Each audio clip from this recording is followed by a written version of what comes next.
ಇನ್ನು ತಿಮರೋಡಿ ವಿಚಾರಕ್ಕೆ ಬರೋಣ. ತಿಮರೋಡಿಗನ್ನ ಗಡಿಪಾರು ಮಾಡಿದ್ದ ವಿಚಾರಕ್ಕೆ ಸಂಬಂಧಪಟ್ಟಂತೆ ಹೈಕೋರ್ಟ್ ಮೆಟ್ಟಿಲೇರಿದ್ರು.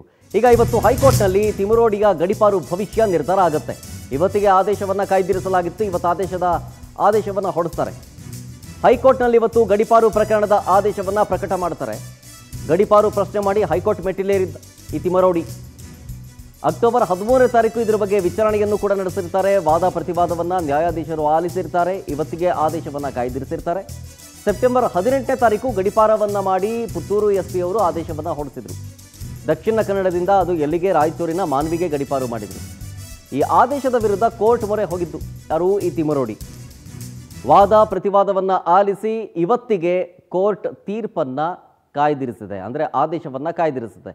ಸೊ ಹಾಗಾಗಿ ಇವತ್ತು ಈ ಗಡಿಪಾರು ಕೇಸ್ನ ವಿಚಾರಕ್ಕೆ ಸಂಬಂಧಪಟ್ಟಂತೆ ಆದೇಶ ಪ್ರಕಟ ಆಗಬಹುದು. ಏನು ಆದೇಶ ಇರುತ್ತೆ ಅನ್ನೋ ಕುತೂಹಲ ಕೂಡ ಇದೆ. ಕಾದು ನೋಡಬೇಕು.